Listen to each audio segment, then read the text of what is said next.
केदारनाथ मंदिर किसने बनवाया?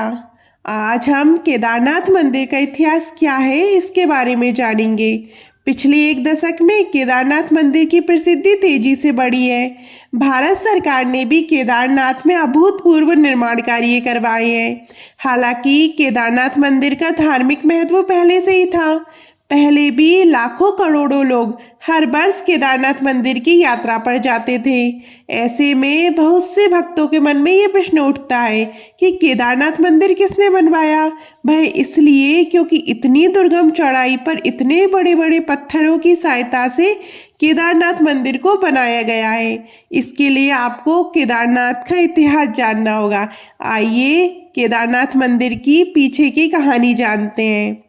केदारनाथ मंदिर जहां स्थित है वहां की चढ़ाई बहुत ही कठिन है। हालांकि आज के समय में भारत सरकार ने कई तरह की सुविधाएं प्रदान की हुई है, लेकिन पहले ऐसा नहीं था। ऐसे में प्रश्न ये उठता है कि केदारनाथ जहां स्थित है वहां इतने बड़े बड़े पत्थर कैसे ले जाए गए और मंदिर का निर्माण आखिरकार संभव कैसे हुआ।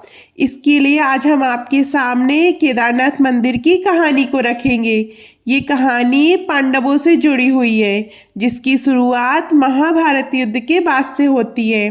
कहने का अर्थ ये हुआ कि जब महाभारत का युद्ध समाप्त हो गया था और पांडव हस्तिनापुर के महाराज बन चुके थे, उसके बाद केदारनाथ मंदिर के इतिहास की शुरुआत हुई। तो चलिए जानते हैं। कुरुक्षेत्र की भूमि पर 18 दिनों तक लड़े गए महाभारत के भीषण युद्ध के बारे में भला कौन नहीं जानता। इस युद्ध में सभी रिश्तों की बलि चढ़ गई थी, फिर चाहे वह गुरु शिष्य का रिश्ता हो या भाई भाई का या चाचा भतीजे का। 18 दिनों तक निरंतर कुरुक्षेत्र की भूमि कौरव व पांडवों की सेना के रक्त से लाल हो गई थी।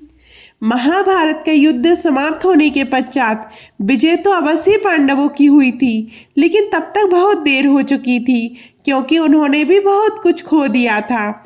युद्ध समाप्ति के कुछ समय बाद जब सभी पांडव भगवान श्री कृष्ण के साथ बैठकर युद्ध के परिणामों व प्रभावों के बारे में चर्चा कर रहे थे, तब श्री कृष्ण ने उन्हें पश्चाताप करने को कहा। श्री कृष्ण के अनुसार पांडवों के ऊपर ब्रह्म हत्या, गोत्र हत्या, कुल हत्या, गुरु हत्या, गौ हत्या आदि कई पाप चढ़ चुके थे।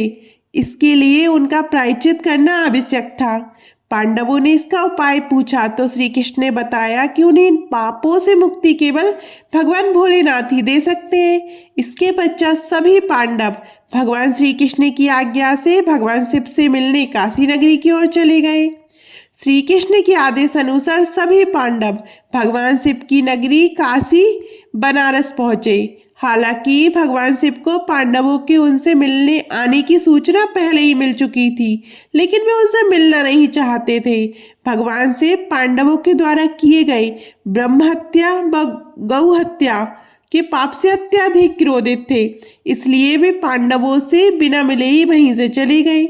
पांडवों ने काशी नगरी में भगवान शिव को हर जगह ढूंढा, लेकिन वे उन्हें नहीं मिले। इसके बाद सभी पांडव हिमालय के पहाड़ों पर बसे उत्तराखंड के गढ़वाल क्षेत्र में चले गए। भगवान शिव भी पांडवों से छुपकर यहीं आए थे। जब भगवान शिव ने पांडवों को अपने पीछे पीछे गढ़वाल क्षेत्र की ओर बढ़ते देखा तो उन्होंने इसका एक उपाय निकाला। वहां पहाड़ों के बीच कई पशु घास के मैदान में चर रहे थे। भगवान शिव उन पशुओं के बीच में गए और बैल रूपी अवतार ले लिया, ताकि पांडव उन्हें पहचान ना पाए। अपने बैल रूपी अवतार के साथ महादेव उन पशुओं के बीच में चले गए। इस तरह से महादेव का एक अवतार बैल अवतार भी था। इससे न केवल केदारनाथ मंदिर बल्कि सभी पंच केदारों का निर्माण हुआ था। चलिए केदारनाथ मंदिर की कहानी में आगे जानते हैं कि पांडवों ने महादेव के बैल रूपी अवतार को कैसे पहचाना। गढ़वाल के पहाड़ों पर भी पांडवों ने भगवान शिव को हर जगह ढूंढा, लेकिन वो उन्हें नहीं मिले। अंत में महाबली भीम को एक उपाय सूझा। उसने अपना शरीर पहाड़ों से भी बड़ा कर लिया।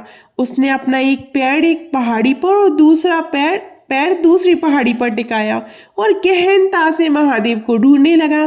भीम के विशालकाय रूप को देखकर पहाड़ों के सभी पशुओं में हलचल पैदा हो गई और वे इधर उधर भागने लगे, लेकिन एक बैल अपनी जगह पर स्थिर खड़ा हो रहा। उस बैल पर भीम के विशालकाय रूप का कोई प्रभाव नहीं दिखा। ये देखकर भीम समझ गया कि यही बैल महादेव का रूप है, जो बैल का अवतार लेकर हमसे छिप रहे हैं। महादेव को भी पता चल गया कि भीम ने उन्हें पहचान लिया। ये देखकर वे बैल रूपी अवतार के साथ धरती में समाने लगे। भगवान शिव के बैल अवतार को धरती में समाते देख भीम तेजी से उनकी ओर लपका और बैल की पीठ अपने हाथों से जकड़ ली। भीम के द्वारा बैल की पीठ अपने हाथों में जकड़े जाने के कारण वह वहीं पर रह गई, जबकि बैल के अन्य 4 भाग उत्तराखंड के 4 अन्य स्थलों पर निकले। आज उन्हीं स्थलों पर 4 अन्य केदार हैं।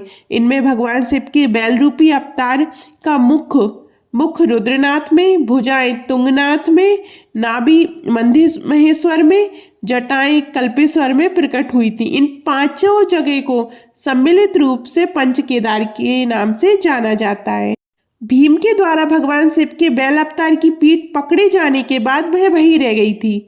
जब उन्हें बैल के बाकी 4 अंग 4 अन्य स्थानों पर प्रकट होने का ज्ञान हुआ, तब उन्होंने शिव की महिमा को समझ लिया।